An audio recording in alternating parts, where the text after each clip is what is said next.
This episode contains discussion of rape, murder via bludgeoning, kidnapping, fraud, BDSM, consensual, and forced, mentions of suicide, mental and physical abuse, and general lying, type behavior. Listener discretion is advised.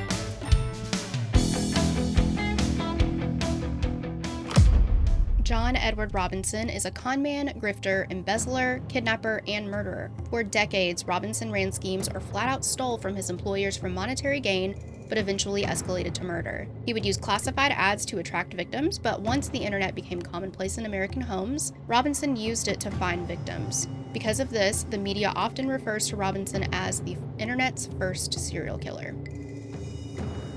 Oh, geez. Oh, crap.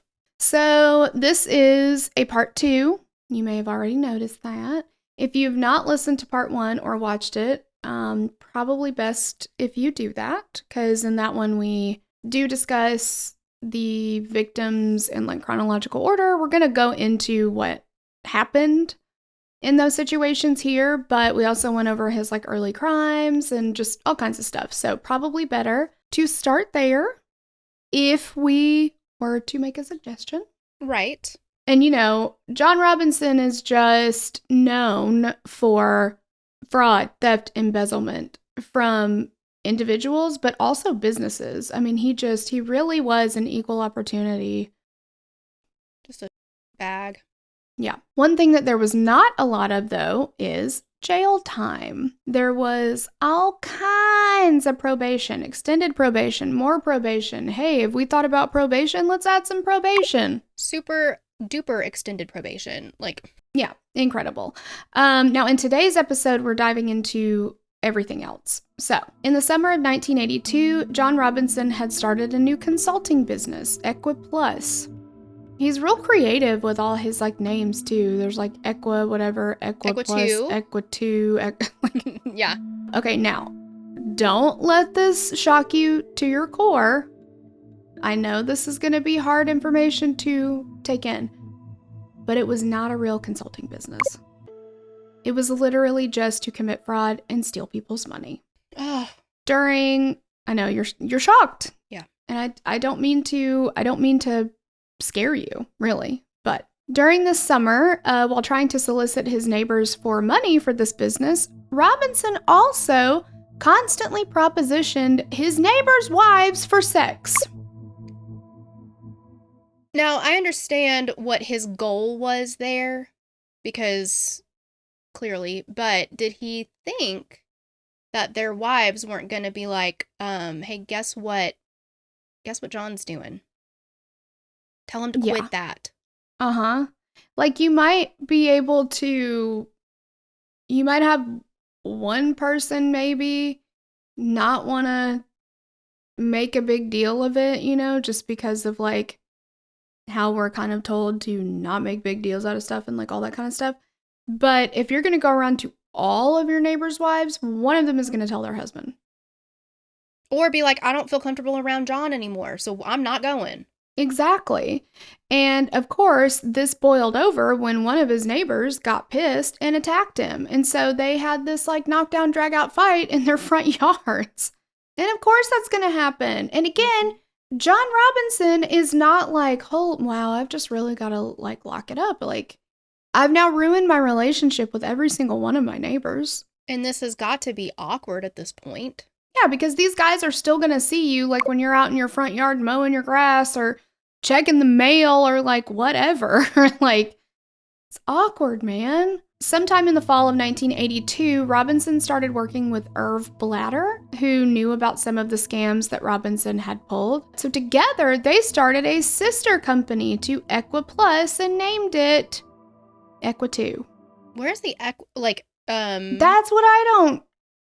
Yeah, why? I don't know.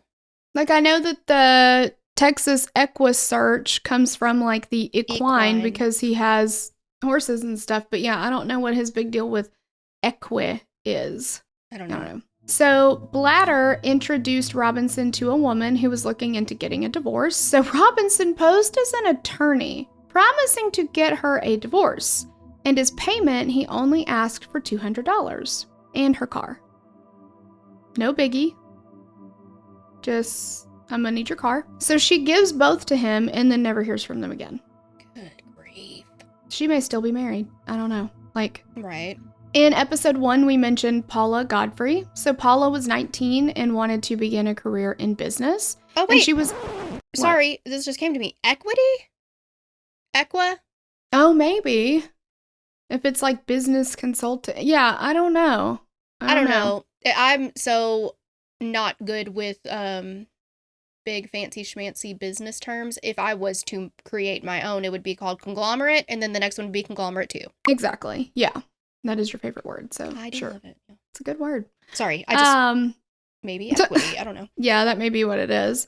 She was over the moon excited when she was offered a position at Equa 2, and she had told her family that John Robinson was going to send her to San Antonio, Texas to take the course on clerical skills to prepare for this job. On September 1st, 1984, Robinson picked Paula up at her home in Overland Park, Kansas, to drive her to the airport for her flight to San Antonio. Some time passed. Paula's family had not heard from her, so they contacted the police. But shortly after that, they received a typed letter from Paula with her actual signature on the bottom. And the letter said she's safe, but she has decided now she no longer wants any contact with her family. She's starting over on a new life and doesn't want to have anything to do with them.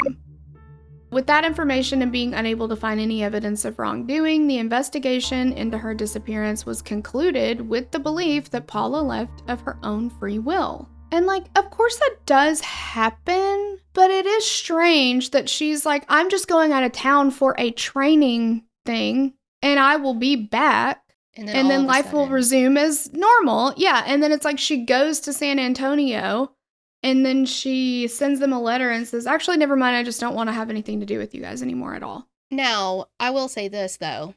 At least, and it's wrong, it's erroneous, but at least the police had some sort of something to back it up, where they're like, well, I mean, the letter did come. It wasn't like, well, she probably just left with nothing to go on, you know? But wouldn't the police look at that and be like, that's kind of, okay, it's weird that it's typed because we can't verify that it came from her. We can't, is this even her handwriting? However, she's supposed to be in San Antonio for a clerical skills course. And now she's sending correspondence, which I would assume would be covered in this clerical skills course. I don't know. But it's just like, why would she choose to? She wouldn't just jot it on a postcard and be like, hey guys, I changed my mind, whatever. Right. I mean, you would think that if she's been reported as missing and the police see that the only contact that her family has had from her is a typed letter. It did have her signature on it though. But still. But don't you think it's also kind of strange? Like if I was going to send you a letter, which I wouldn't because snail mail, gross. Although it is kind of fun to get mail that is not bills, but I wouldn't do it because we talk all the time and we text. But if I was going to send you a letter, I wouldn't be like, best Victoria, like my entire full name. Like that's right, weird. Yeah. And these things are signed as if they're signing legal documents, like first, middle, last name. It's very official. And yeah, if you're just sending a letter to one of your friends or your family members, you're not going to sign it like that. No. I feel like these are things that just, should have been red flags to the police, but. Right. Because it's not like the family was just like, I don't know, I haven't heard from her and I wonder what's happening. They reported this to the police. That's kind of like, they should know this. Yeah.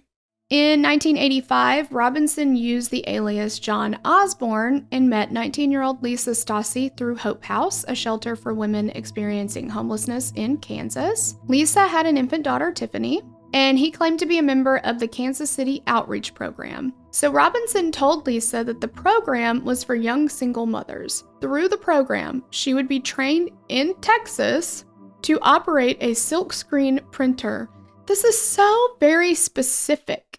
The first one was kind of generic with just clerical skills. But also it's always Texas too, which why? It is, yeah. It's always Texas. So it's just kind of weird where he's like, your job is going to be to operate a silkscreen printer, and we're going to go train you specifically for that. That's just I don't know, he's just pulling stuff out of his. Then she would be relocated to Chicago, where she would be placed into a job. She'd receive an $800 monthly stipend. She'd have childcare covered for Tiffany, and her apartment would be paid for as well. All that is sus AF. Yeah. And the only thing she had to do to receive all of these things was sign her name to the bottom of some blank sheets of paper. Can't stress it enough. Said it in episode 1, but I'm going to say it again. If ever someone asks you to sign blank sheets of paper at the bottom, run far, far away. Yes, absolutely. There is literally not one thing that I can think of that somebody who has your best interest at heart would need you to sign a bunch of blank papers for. And you have no control or knowledge of what is going to be typed or written on top of that paper, so. Yeah, exactly. Lisa and Tiffany checked into a room at the Roadway Inn in Overland Park, Kansas. The room had been booked by Robinson and paid for with a credit card in the name of Equa 2. After checking in, Robinson told Lisa that he had arranged for her and Tiffany to travel to Chicago in a couple of days. Over the next day or two, Lisa took Tiffany to a family member's house where her family tried to talk her out of going. When they questioned her about Robinson, she told him he was a gentleman and he was just helping her. Robinson didn't know where Lisa was, but eventually he found her at her sister-in-law Kathy's house. In a heavy snowstorm, Robinson drives to pick her up at Kathy's house, and he is pissed that she had the audacity to leave that motel. And he told her, well, now we have to leave immediately, or they're going to rescind this offer to give you this job because you've left the motel for a short period of time. That just... None of that. It's all fishy. It's all yuck. So Lisa took Tiffany, got into Robinson's car, who she knew as John Osborne, and she left most of her belongings and even her car at Kathy's house because he was like, you've got to get in right now and we've got to go or this is it. And so she's like, ugh, and just like gets in the car. So later they get a call from Lisa. Robinson had told her that her family was going to try and take Tiffany away from her. And the only way to keep her would be for her to come with him. And so she calls them and she's like, why would you do that to me? Why would you take Tiffany away from me? Like, we were just there visiting and everything seemed okay, and now you want to take my child away from me? And they're like, what? No, like, we would never do that. Just come back home. Like, let's talk it out. This has been a misunderstanding or whatever. One of the last things that they heard from her on the phone was, here they come, I've got to go. And then the line disconnected. And the next morning, Kathy called the motel and was told they'd checked out. And the room had been paid for by a man named John Robinson, not John Osborne. And her heart just sank. And they never saw Lisa again. So sad. Also, we forgot to do a cute little thank you at the beginning. We did in part 1, but I just remembered we didn't do it this time. But thank you to Mark for writing this one up. Amber McKinney, Emily Herman, and either this Tori or another Tori requested it. So yes. Some kind of Tori, thank you. Thanks to all of you, basically. All the Tories. Exactly. So, Don and Helen, this is John's brother and sister-in-law. We hinted at this in the last episode, that he duped his own brother. You are not ready for what he did. So, they'd been trying to have a baby for years, and they were not able to have one naturally. So they tried adoption, but they were just running into like roadblock after roadblock trying to get through all the red tape. So John had told them that he had connections in Kansas City who might be able to help. So Don and Helen meet him in Overland Park. Unbeknownst to them, the day before, John had come home with a baby and told Nancy, just take care of this baby. He didn't tell her where he got the baby. He didn't tell her anything about the baby. The child seemed like was very dirty, was cold. And so Nancy just like went into mom mode and took care of her, gave her a bath, got her warm, cleaned her up, fed her, all that kind of stuff. So back in Overland Park, Don and Helen signed what appeared to be real adoption papers and paid a $5,500 adoption fee to John. Because then he'll get it to the agency, right? He's really good at being the go-between. Exactly. And he's really good at forging documents, we know, Yes. too. So, like, they're looking at these papers and they're like, these look like real adoption papers. And they've worked with other adoption agencies, right? So they've seen paperwork. How did And he it do it? looked legit. This is not in a time where, like, if I would not, but if I chose to, I could Google adoption papers. And then I could be like, Right. all right, I can come up with something that's similar, right? But Yeah. he didn't. He just had to come right out of the noodle, just had to come up with it. How did he do it? How did he Again, do it's it? like, yeah, if he had put any of this energy into something positive for the world, Yes. what could he have done? Because, like, I'm not saying that, like, what you said, like, how did he know what it looked like and he came up with it and it did look legit? Like, and maybe he was like, let me look at your other papers or whatever. But still, just all of those things, the manipulation and all of that, it's like incredible, but like not in a good way. It's like incredible and like, I can't believe you put all this effort into this And it worked. just to commit fraud. Mm-hmm. Yeah, and it worked. They pay the fee, they sign all the papers or whatever. So then John takes them back to his home where Nancy presented them with Tiffany, their new daughter. And he told them that the baby's mother had died by suicide. And so they ended up naming her Heather. The same day, Kathy's husband, remember Lisa's sister? Sister-in-law. Mm-hmm. So this is her husband, David, showed up at the Equatu offices and demanded to know where Lisa and Tiffany were. Robinson physically removed David from the office. At the same time, Kathy was driving to the police station and reported Lisa and Tiffany missing. When John was eventually arrested and everything he did came to light, it was determined that Heather was in fact Tiffany Stasi. She grew up in a loving home with Donna and Helen as her parents. In 2006, Heather filed a civil suit against Truman Medical Center in Kansas City and social worker Karen Gaddis. She said that Gaddis had told Robinson about Lisa and Tiffany, which put them on his radar for his fictional home for unwed mothers of, you guys, of white babies. So when he was asking people about unwed mothers for his outreach program, he specifically said that he only wanted young, white, unwed mothers. Shouldn't that have been a red flag? One would think. Have you ever heard of such? Like, No. Because you would think Right. if he's just somebody who wants to help, I could see unwed mothers of young children or unwed mother, single mothers or something. I don't know. I don't know the right terminology for it. But why does the race matter if you're just doing this out of the kindness of your heart? yeah, you're just trying to help people that need help. So yeah, that part shouldn't make a difference. And I understand where Heather is coming from, because the social worker and the medical center have a responsibility to verify that if you're going to give personal information out about somebody, that you need to verify that this is a legit organization. 100%. Like, you got to vet that. Now, again, like we talked about, John Robinson is I don't know what the hell he's doing these days, but I know that he was very, very good at persuading people, at showing the right documentation. I don't know if he convinced he convinced a lot of people. So Yeah. I don't know, but I do not blame Tiffany. No. Yeah, absolutely her at all. not. In 2007, they ended up reaching a settlement, which Heather split with her biological grandmother, Patricia.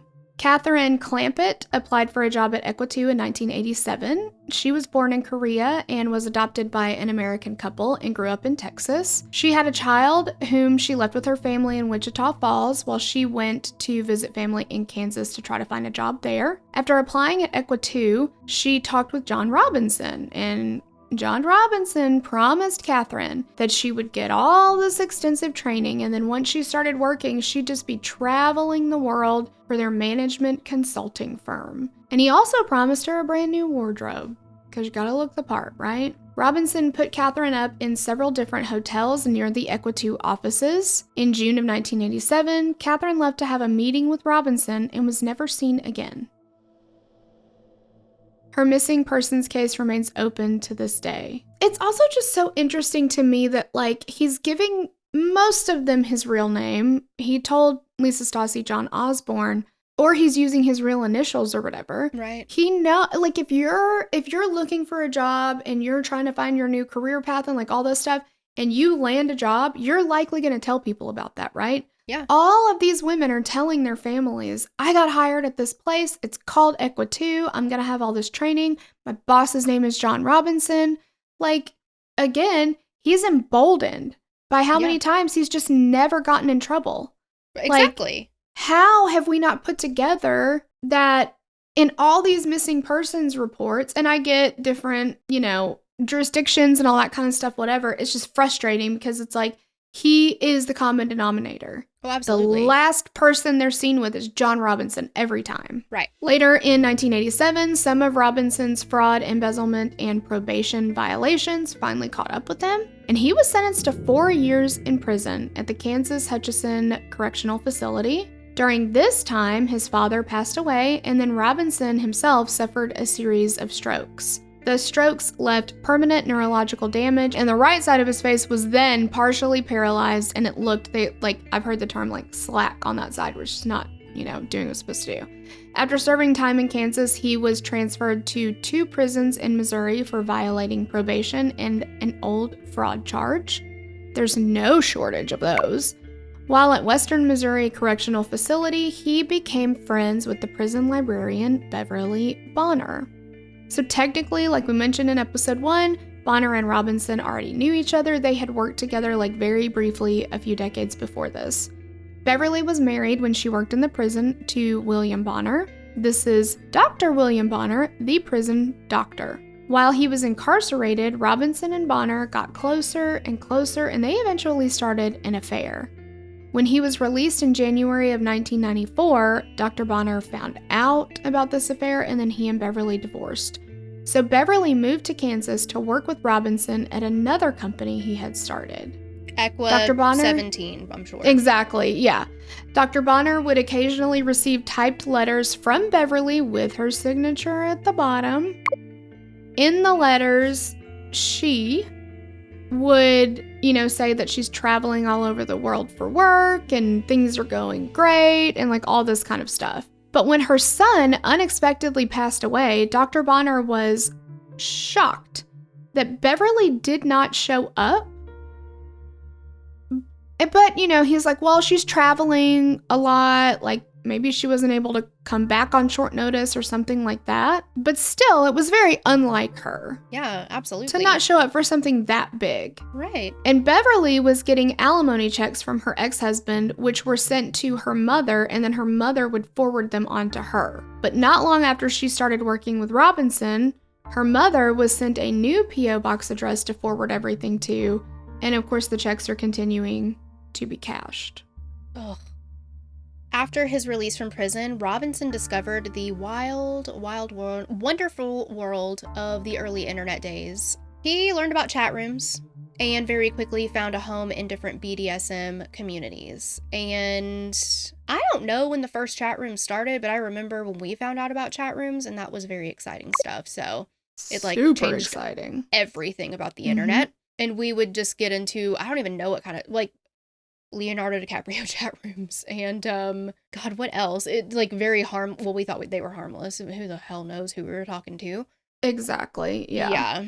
We were harmless in them, but I fully believe that every guy I chatted with was a hot 16-year-old surfer guy or whatever. Yes, because you would say ASL and they would age, sex, location. Now they are completely, understandably, very dangerous. I mean, you don't know who you're talking to. And teenage girls specifically, me, I was so naive and just took everybody at their word. Yep. So. Totally. But John, he was doing some BDSM chat rooms. Fine, whatever you want to do. But he went by the name Slavemaster.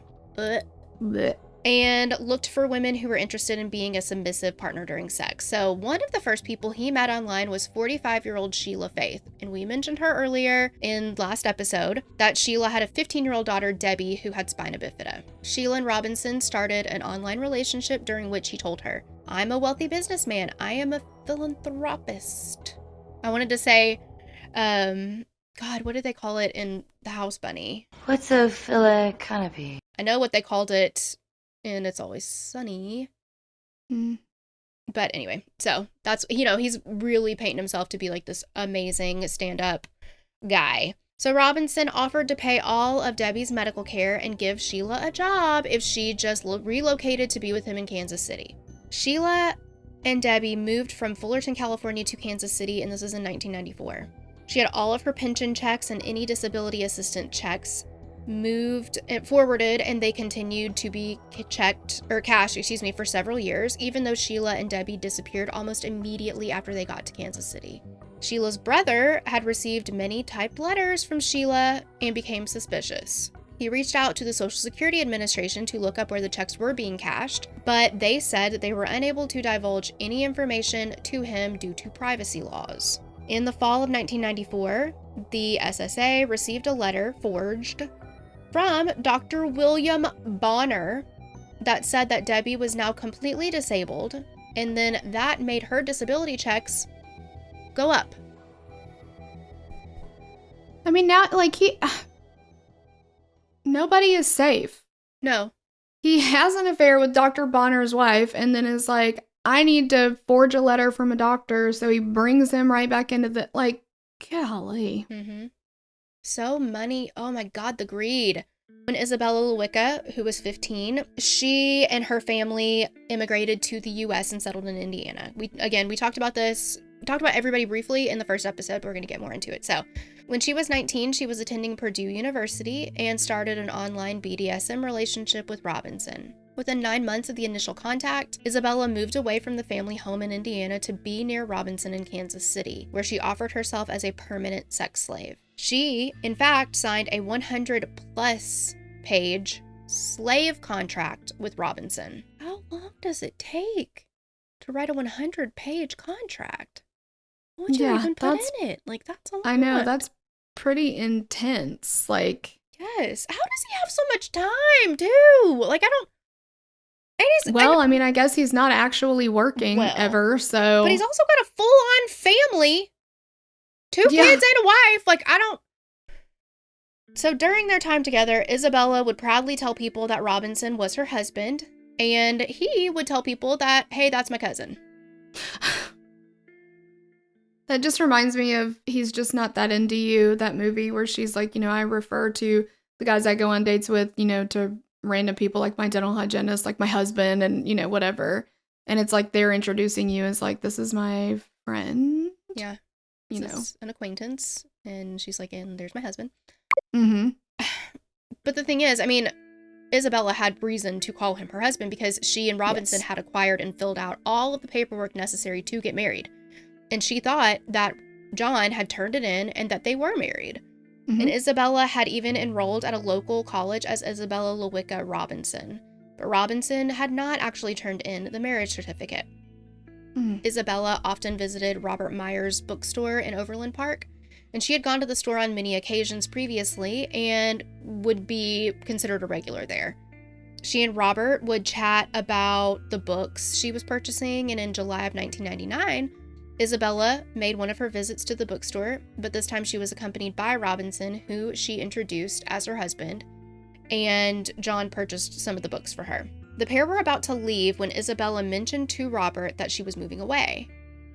This was the last time Robert saw Isabella. Her parents would receive typed letters from Isabella telling them of her adventures around the world, and Robinson operated a website and had a web designer who helped him set it up. When asked about Isabella, Robinson told the designer that she had been caught smoking marijuana and was deported. He always has like a quick answer for everything, which is terrifying. Robinson met 27-year-old Suzette Trouten in a BDSM chat room in late 1999. Suzette was a healthcare worker from Michigan, and Robinson, who went by JR to her, promised her $60,000 a year if she would take care of his diabetic, wheelchair-bound father. At this point, his dad's passed away. That's right. Yeah. And that's a pretty significant salary for 1999 to be like a home health I would care think nurse. To be, a home health person. Yeah. Mm-hmm. In addition to the money, Robinson promised that he, Suzette, and his quote-unquote father would be traveling the world together. Suzette was very tempted by the offer, but suggested that they spend some time in Kansas, meeting both JR and his father before she made that decision. In October of 1999, Suzette and JR met, and Robinson managed to persuade some colleagues to pose as various family members to entrap Suzette. At the end of the 5 days that she was in Kansas, Suzette agreed to the job offer, and in February of 2000, she moved to Kansas to begin her new life. For the next 2 weeks, Suzette rented an apartment on Robinson's credit card. He would visit regularly, explaining that he had some business deals to conclude before she could begin her new career. What are these co-workers? What is wrong with these people? They know that they're... Because you would think, is there a way to act like somebody is your family member without them knowing? Right. It doesn't seem like... Because you'd have to be like... Because he needs somebody to be his father. You would think. Or... Who appears sickly. Yeah, you're absolutely right. Wheelchair bound, which is what he said, his words. Mm-hmm. Well, and I would think if the coworkers didn't know, which how could they not, but if they didn't know, right? If he just made all of this up, and then maybe the conversation came up like, oh, how did you two meet? Or whatever. Wouldn't you think that they would be like, well, John and I met, we worked together, or what? I don't know. Yeah, exactly. Not like, this is the, fruit of my loins or whatever. That's gross. But yes, exactly. Not the fruit of my looms. Yes. Right. Yeah. Yeah. Like it just, yeah, you're right. I don't know that there's any way that you could be like, hey, do you want to come over and have dinner with like me and this woman? And you just tell her before they get there, before she gets there, oh yeah, my dad will be here tonight or whatever, but not tell them. Because again, he's got to have somebody who's wheelchair bound, I'm thinking about like conversations that would organically come up if you were meeting somebody's family, like something like, oh, what was John like when he was a kid? Yeah. Well, your coworkers aren't going to know that, so. Exactly. They'd be like, I didn't know him then, so I don't know. Yeah. So you've got to have somebody who's down to gonna clown, go with right? it, Yes. right? Yeah. That's just awful. It is incredible. It's terrible. I mean, obviously they certainly didn't think that he was going to then murder her. But why would you, like, what is the reasoning behind, what, I can't fathom if you came to me and, well, that's not fair because we are a family, but a friend of mine was like, hey, can you pretend to be my sister? I'm like, why? Mm-hmm. Okay, yeah. But why? Why do we need to do that? What is that? What reason could we possibly have that's not nefarious? Because that's a lie. Yeah. So I don't have not one person in my life, I swear, I don't have one person in my life, including you and including Miss KB, that was like, hey, I have to ask you to do something and you have to agree, no questions asked, because I am nosy. I am what we call a curious. XOXO. Yeah. Yeah. I don't get it. The pair had regular sex, taking photographs of the moments, which Suzette would email to online friends who were also into BDSM. The emails would continue long after March 1st when Suzette disappeared, but mostly without photos. Wonder why. The extent of the emails suddenly changed after that date. Suzette no longer talked about past relationships, friendships, events in her life. All correspondence would talk about how great her life is, how happy her boss and new Slavemaster made her. And all of the emails were signed Suze, S-U-Z, a nickname that she absolutely had never used before this. Oh my gosh. Like, just all of a sudden, it's like, pictures are gone. We're not talking about any past memories that I have that you would know about. Yeah. It's just, oh, I'm having a great time. Everything's great. Everything's great. Everything's great. I love this guy. He treats me so good. Like, whatever. And then she's like, XOXO Suze. And everybody's like, I've never called you that. You've never been called that by anybody. Why would you start signing emails that way? Yeah. If you started doing that, and if we only communicated through, I don't know, text nowadays, right? You might email me. I don't know. But if you started doing that and then you were like, okay, well, everything's great. I'm not going to talk about anything that I normally talk about, like my kids, my, I don't know, clothes that you want to buy, which is something we talk about a lot. A lot. Well, and it goes both ways. But if you stopped talking about that kind of stuff and you were like XOXO Ty, I'd be like, if you must have been abducted by a tall gray, or this ain't you. Because Exactly. Yeah. red flags, man. Nobody calls you that. Yeah. Suzette's mother, Carolyn, also received several letters from Suzette supposedly from all over the world while she was traveling, but guess what? They were all postmarked from Kansas City. I mean, Carolyn ain't no dummy. Ew. I would not have paid attention to that. Like where it's postmarked from. Well, you might after you read some of the letters and were like, this seems odd.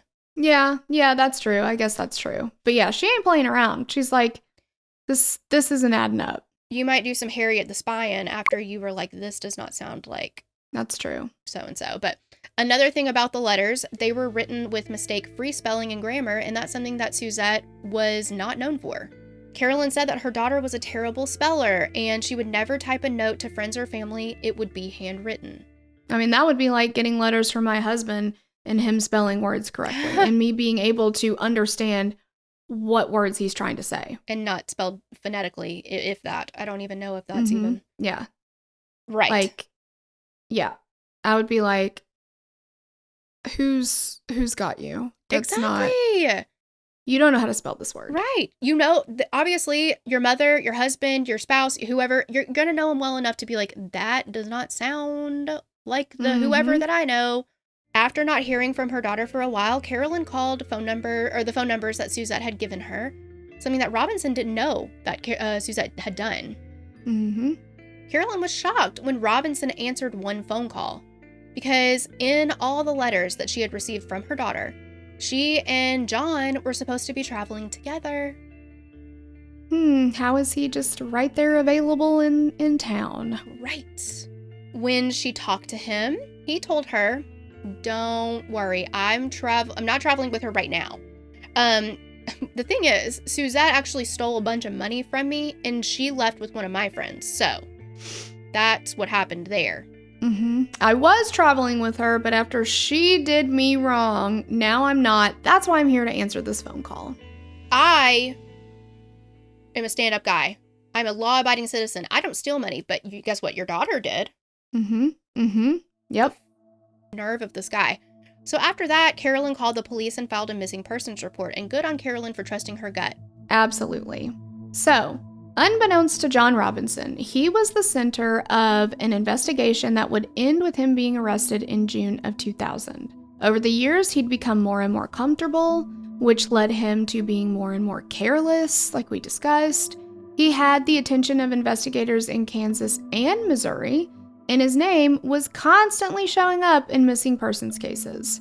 Robinson met a woman named Vicky. She had been a psychiatrist but was laid off a month before she met JR on a BDSM website. She was looking for someone to help financially support her, and Robinson told her that he was a member of a group of, quote, elite dominants, and he would be able to support her. And this impressed Vicky. And when she asked if he could help her find a job, he was like, oh my gosh, of course. Duh. So, yeah, I can get you anything you need, basically. So she was in Texas, so John actually wired her $100 to make the trip to Kansas City. So she traveled 700 miles, hoping to meet Robinson that day, because she went there for that. And he's like, I cannot even meet with you today. I'm very busy. So he puts her up in an extended stay hotel. What they did not know was that the police knew that he liked to use this hotel specifically. So he always booked room 120. That was his deal. He always booked the same room when he paid for someone to stay there. So they booked the adjoining room and waited. So Robinson showed up the second day about an hour later than he had told Vicky he would, because what's she going to do about that? Who cares? Right. He immediately tried to get her to sign a slave contract, which she was hesitant to do. But eventually she did sign after some revisions, particularly a part that said if their relationship ended, that Robinson couldn't just kick her out on the streets. John immediately undressed and told her to do the same. They needed to see if they had sexual chemistry together. And this did not last long. He got dressed and ready to leave, but before he did, he opened a bag full of sex toys and told her to have a look at them. The next day, he returned and asked if she liked anything from the bag. again while he's getting undressed. He told her to put on a pair of spiked heels, and she was like, I'm not really comfortable with all of this. I'm gonna keep my clothes on. Well, of course, That's just awkward. Yeah, definitely awkward. And this pisses him off to no end. And Vicky starts to get pretty scared. Robinson began to remove her clothes anyway. He slapped a leather collar around her neck, handcuffed her, and started taking pictures of her. I wonder if this was in the contract, because that doesn't seem right. Right? When she threatened to leave and go back to Texas, he stopped and they had an argument and then he left. Later, Vicky called and apologized to him, and the next day he returned. Again, this man is so manipulative. Like, he assaulted her. Mm-hmm. He held her down, took her clothes off, took pictures of her, handcuffed her, and she apologizes to him. And the thing is, now, I don't know a lot about the BDSM culture. I really don't. But I do know, from what I gather, and I feel like this is a fact, or if it's not, it should be. I don't see why it wouldn't be. Consent. So whatever you've got going on, core. yes, Yeah, it has to be, I would think and hope, and also am pretty sure that it is. It's driven out of respect, consent, like safety. Yes, communicating with each other. Is this okay? We understand each other. Like, that's so. And for her to feel, it's just so sad. She felt like she needed to apologize to him. And that's something that, like, we,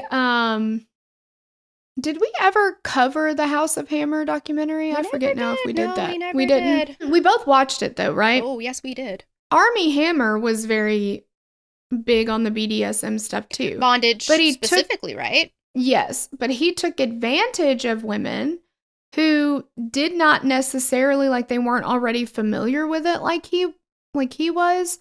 So he would basically try to tell them, this is just part of it. This is just how it works, right? Like, it doesn't feel right to you because you're not familiar with it, but I am, so. Exactly. This is just how it works. And if you want to please me, this is what you've got to do or whatever. And of course, like, after those relationships have ended, they now know that safety, consent, all of those things trust, are at the core yes. of BDSM. Like, it's supposed to be a mutual enjoyment. If one person is not enjoying it, then it stops. Mm-hmm. And Vicky was actually familiar with it. But again, he is completely manipulative. He completely grooms these women to just believe everything he tells them and to rely completely on them. So they all are on him. Right. So they also feel like, well, if I wanted to say something, I couldn't anyway, because he's where my job is coming from. He's where my place to stay is coming from. Well, he's isolated these women. He never keeps them in the place that they are from. Yep. Exactly. Yeah. And then like, even with Lisa Stasi, he was like, yeah, and your family is trying to hurt you by taking your child away. You can't trust them. I will save you. You've got to get away from there. It's disgusting. Disgusting. So Vicky called and apologized to him. He comes back the next day. While she was giving him oral sex, he reached back and slapped her harder than she'd ever been slapped. Out of nowhere. They argued about this, but afterwards kind of seemed to be fine. In fact, they made plans for her to go to Texas and pick up all her stuff and then permanently move to Kansas City. When he left, though, he grabbed a bag of sex toys that belonged to Vicky, and these were estimated to be between $500 and $700 worth of toys in this bag. Damn. That's a lot of money. That's a lot of money. Robinson left with the bag, and on his way out, he throws the contract that she had signed in the trash. Vicky goes back to Texas. She waits for John Robinson to call her about the van that he said he would get for her to move. He never called. So she started calling him, and she called him several times, and he would do everything he could to dodge her calls. Finally, she was ready to move on from him, and she was like, okay, well, if we're not doing this, if this is not happening, you need to give me back the big bag of sex toys that you stole from me, because that was worth a lot of money. And if he didn't return them, she said, I'm going to go to the police. And so Robinson was like, oh, yeah? Well, if you don't stop bothering me about the toys, then I'll turn you in to the Texas Board of Psychologists and send them all the pictures I took of you. Flaming bag of dog duty. Like, he has just the biggest disgust I've ever heard of in my entire life. Yeah. Because it should not matter to the board, you know, the governing board of her occupation, what type of sexual fantasies she's acting out with two consenting adults, you know, like between two consenting adults. Right, like, that should not matter. However, and I think that obviously, like, I don't think this is the point that you're trying to make. Like, well, they're consenting adults, which that should not matter. Like, whatever I think, you know what? Like, whatever you do in your free time, not hurt anybody, everybody's cool with it, do it. Do it. Right. This was not consent, though. The pictures, she did not say you could take them anyway. Exactly. And I was blackmailing her. Ooh. Exactly. Yeah. So she did back off for a little while, but eventually she did go to the police, which is a huge risk for her, right? Like, yeah. That's really brave. In May of 2000, another woman made arrangements with Robinson to stay in room 120. They had the same arrangement as he did with Vicky and met in the same way via an online ad. I wonder why he chose the same room every time. Did he have it, like, wired up, like, bugged? Was he recording them when they weren't there? Like, you know? I don't know. Because the same room every single time. I mean, I'm seeing a lot of creatures of habit behaviors with him. It's always that's Texas. true. It's yeah. always Equa something. It's always room 120. It's always... That's true. So the day after she arrived, Robinson went to the motel to meet her, and when she wasn't waiting naked on her knees when he walked in, he beat her severely. And then they had sex. And then he left immediately after. When he came back a few days later, he told her to give him her social security card and told her to close all her bank accounts because she would be moving to Kansas City soon. And she was terrified. I mean, this is somebody who had just beaten her for just not waiting for him in the way that he wanted her to wait for him. You know, what's he going to do if I don't follow his instructions? Absolutely. So it's either he manipulates them and with charisma and, you know, I don't even know what else. Swooning, love bombing, like that kind of stuff, or fear. He intimidates them. So exactly. Bad guy, so she did what he told her to do. Again, Robinson abused her, taking pictures of the damage that he caused, and he would say he had sex. This sounds like rape to me, but... Oh, absolutely. Yeah, he left immediately after again, and she realized this is just going to keep getting worse and worse. So she went to the lobby and she asked for help, and detectives talked to her. They put her in a safe house, and seemed like, okay, this is the time to make a move and arrest him. But the district attorney knew about Robinson's history and how he had just slipped through the cracks time and time again. I'll be honest with you, when I hear about this, the first time I was like, you gotta be kidding me. Like, just arrest him! But yeah. I'm glad that they didn't at that time. I also want to point out the amazing courage of these women. Yes. Yeah. Because that is scary, and you don't know what's going to happen. And who knows what would have happened had they not. Exactly. And he has them so reliant upon him that they're giving up a lot of security, like financial and otherwise, to do this, to get away from it. I mean, that is so scary. At this point, the DA wants a rock-solid case, like no way to lose it, slam dunk. Toward the end of May, they learned that Robinson had met a 17-year-old who had recently given birth and was living in her car. So he promised her that if she became his mistress, he would take care of her and her baby. On June 1st, 2000, the district attorney drew up everything for an arrest warrant. The next day, at 10 a.m., nearly a dozen unmarked cars quietly surrounded the farm that Robinson owned near Lacine, Kansas. One detail that helped investigators get the warrants to search his property was that theft of the bag of sex toys. You know, because they're like, we've just got to try to hold him on whatever we can hold him on. Like, and the theft helped them do that. On his farm, they discovered two 85-pound barrels which were sealed, and when they opened them, they found the decomposing bodies of two women. They were later identified as Isabella Luika and Suzette Trouten. Across the state line in Missouri, Robinson rented two storage units at a storage facility, and those were searched, and 3 similar drums were found. And there were bodies in them, later identified as Beverly Bonner, Sheila Faith, and Debbie Faith. All 5 women were determined to have been killed in the same way, with a blunt force object to the back of the head. In the subsequent trials in both Kansas and Missouri, Robinson was found guilty of murder and several lesser charges. In Kansas, he was given the death penalty plus life.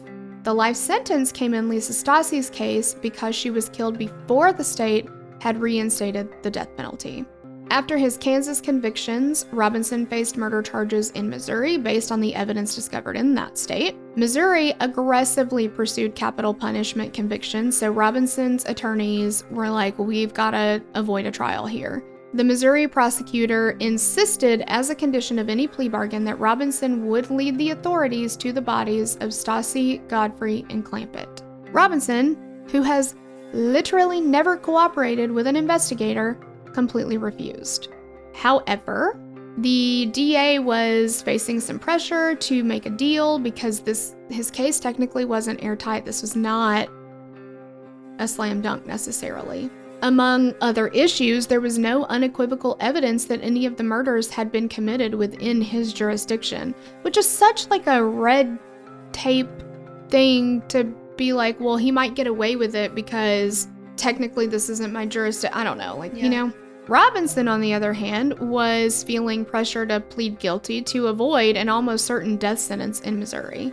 And failing that, another capital murder trial back in Kansas. So eventually they realized Robinson's just never going to cooperate.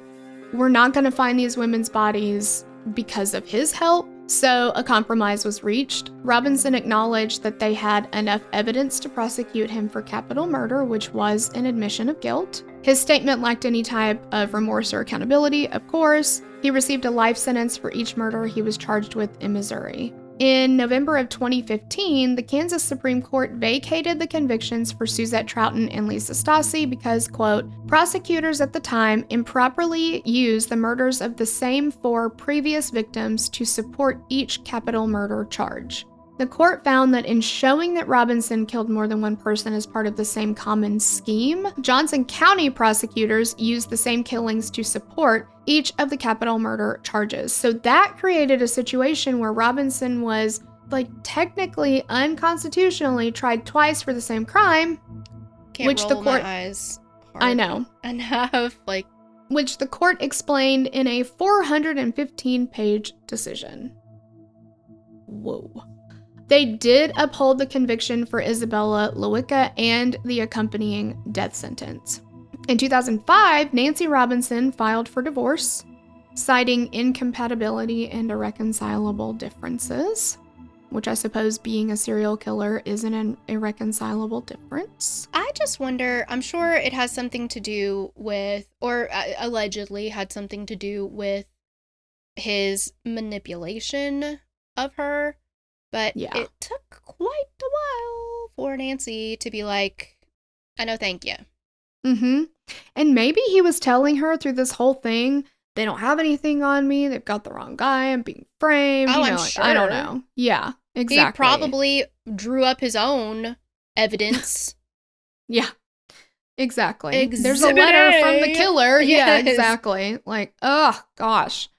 John Robinson remains on death row at the El Dorado Correctional Facility in Kansas. And that's the end of that. I fucking hate this guy. I hate him with every fiber of my being. It's so, I don't know the right word. It's disgusting, but it's also laughable in a way. When serial any killer, let's just go with that. Don't have to be a serial killer. Any killer is like, oh no, I don't want to die. Mm-hmm. No. Yeah. I'll do anything not to die. I'll do anything. You certainly didn't give that choice to any of your victims. No. And killed them for a couple $100 a week, a checks. month, excuse me. Exactly. It's not like, are you serious?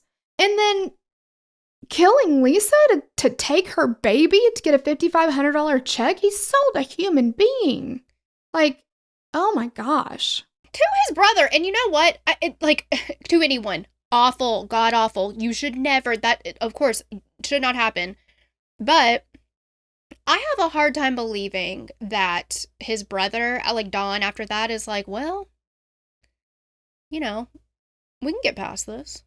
Right. Yeah. We'll just be brothers after this. Like, I don't know, but I would definitely be like, you know what?